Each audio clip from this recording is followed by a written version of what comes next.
নমস্কার দর্শক বন্ধুরা, দাঁড়িয়ে আরেকটি ভিডিওতে আপনাদের স্বাগত। আজ নৈহাটিতে ম্যাচ ছিল কলকাতা লিগের মোহনবাগান বনাম সুরুচি সংঘের মধ্যে। ম্যাচটি কিন্তু 1-1 গোলে ড্র হয়। আর এই ড্রয়ের ফলে মোহনবাগান কিন্তু কার্যত সুপার সিক্স থেকে ছিটকে গেলেন। খাতায় কলমে দেখতে গেলে কিছুটা আশা এখনও রয়েছে। আর অপর দিকে সুরুচি সংঘ, তারা কিন্তু সুপার সিক্সের দিকে এই ড্রয়ের ফলে আরও কিছুটা এগিয়ে গেলেন।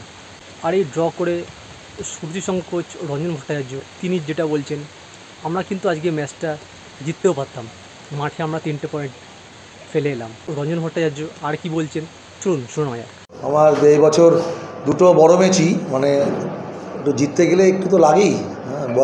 ফুটবলের লাস্ট এলটা হচ্ছে লাক, লাভ অ্যান্ড লাক। তো এই এলটা একটু সাথ দিল না আর কি। ইসবল ম্যাচেও তাই, আজকেও তাই।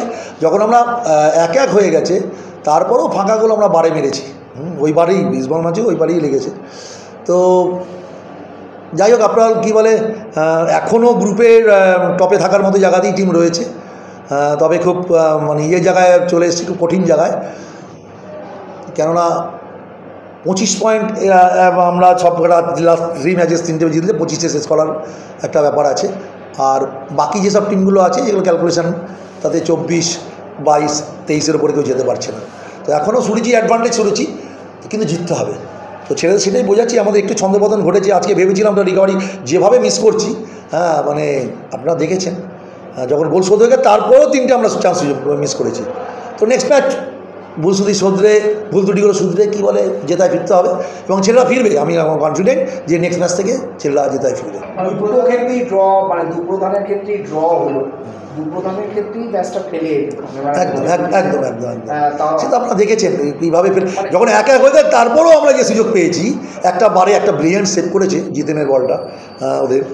তো সেখানে সববার একটা, তো হতেই পারতো ম্যাচটা, সেই সময় আমরা জেতার মতো জায়গায় ছিলাম। তো যাই হোক, কী বলে, হয়নি, এক দিন এরকম মেনে নিতে হয়। তো জিতলে ভালো লাগতো, ছেলেদের বলেও ছিলাম। আজকে জিতে গেলে কী হতো, একদম হয়ে যেত। কেননা মোহনবাগান সবথেকে বেশি হলো 19-এর বেশি যেতে পারবে না। আজকে ড্র হয়েছে বলে 20 ম্যাক্সিমাম।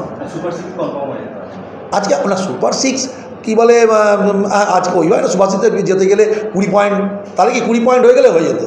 20 পয়েন্টে সুপার সিক্সের রেজাল্ট হতো। তো আলটিমেটলি এখন 21 পয়েন্টে দাঁড়িয়ে আছে। কেন মোহনবাগান সব ম্যাচ জিতলেও 20। আর যার ফলে আমাদের এখান থেকে এখন 3টে টিম, ধরুন সুরুচির সঙ্গে ইস্টবেঙ্গল আর পুলিশ কাস্টমসের মধ্যে 3টে টিম যাবে আজকে। এটা মোটামুটি একটা কনফার্ম, যেহেতু আজকে ড্র হয়েছে। মোহনবাগান কী বলে আপনার আগের ম্যাচ তো ওয়াকওভার হয়েছে, খেলেনি। তো সেই জায়গা থেকে 20 বেশি মোহনবাগান যেতে পারছে না। তো সেই জায়গায় আমাদের এখন জিততে হবে। মেনলি এখন 3টে ম্যাচ আছে, অ্যাডভান্টেজে এখনও সুরুচি 3টে ম্যাচ জেতার মতো জায়গায় আছে। এখন দিনের দিন ওই গোলটা তো করতে হবে, গোল করলেই তো হবে না, আবার গোল বাঁচাতেও হবে। তো সেটাই চেষ্টা করছি। পরবর্তী যে 2-3 দিন প্র্যাকটিস হবে সেটা নিয়ে আরও অনুশীলন হবে, দেখা যাক। আরেকটা বিষয় রয়েছে, ইস্টবেঙ্গলের সঙ্গে তো পয়েন্ট নষ্ট করেছিলেন, তবে মোহনবাগানের সঙ্গে কলকাতা লিগে সুরুচির সঙ্গে প্রথম ম্যাচ খেলে এইটা যখন নাম ছিল তোমরা মানে মেন্টাল ছেলেরা ওইভাবে বোঝাবার চেষ্টা করিনি, কারণ তারা চাপ। তবে আজকে মোহনবাগান যে টিম খেলেছে আমাদের ভালোভাবে জেতা উচিত ছিল, খুব ভালোভাবে জেতা উচিত ছিল। তো এটা আমাদের কাছে ডিফিট। আমি বলছি, আমার কাছে আমার খুব ড্র করে আমার কোনো নেই, মানে কোনো বড় ম্যাচ ড্র করলে একটা তো ছোটো টিমের কোচেদের একটু হয়, কিন্তু আমি একটুও আনন্দিত নই। আজকে আমি আমার বাড়িতে আমি যে যাবো, সারাক্ষণের মাথায় এটা কি ঘুরবে যে এটা আমরা মাঠে ব্রেকে এলাম, শুধু নয়, এটা আমার কাছে পরাজয়।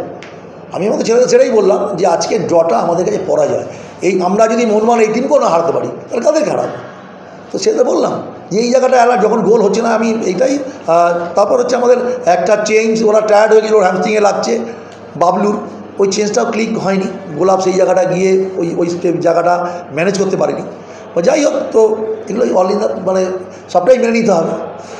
তো সেভাবেই নেক্সট ম্যাচ জেতার জন্যই খেলবে। ওখানে জুনিয়র ছেলে ঠিক আছে, একটা ইউথ ডেভেলপমেন্ট প্রসেস নিয়ে চলছে। তো এদেরকে একটু টাইম দিতে হবে। এখনই এদের সম্বন্ধে বলার মতো সময় আসেনি, এদেরকে আরও টাইম দিতে হবে। তবে একটা কথা বলি যে ডেভেলপমেন্ট আমরা যখন খেলতাম তখন টাটা ফুটবল একাডেমিতে অনিত ঘোষরা খেলতো।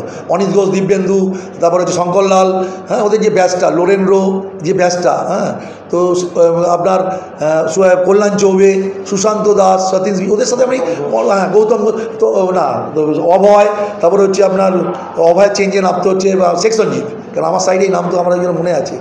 তো আমি মোহামেডান সেই সময় খেলতাম।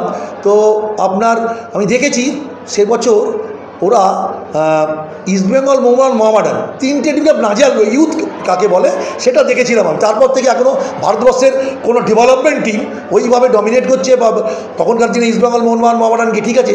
তো এটা আমি চোখের সামনে দেখেছিলাম যে ওরা যখনই যেখানে আইবিসি ইস্টবেঙ্গলকে 3 গোল, শিলিগুড়িতে আপনার ডুরান্ডে তনু ময়দাকে দিব্যেন্দু গোল করেছিল মাঝমাঠ থেকে, আমাদের সাথেও কী বলে আপনার ওরা জিতেছিল ম্যাচটা দিল্লিতে, ডুরান্ড কাপ তখন দিল্লিতে হতো, হ্যাঁ। তারপর চিপিএসএল কাপ দিল্লিতে হয়েছিল, তখনও ওরা চ্যাম্পিয়ন, আমরা মোহামেডান রানার্স হয়েছিলাম। তো সে বছর আমি খুব কাছ থেকে দেখেছিলাম যে একটা ডেভেলপমেন্ট টিম মানে টাটা ফুটবল একাডেমি, ওই ব্যাচ এখন আমি দেখি না, কী বলে সেইভাবে ট্রেনিং, সেই প্রসেসে খেলা, হ্যাঁ।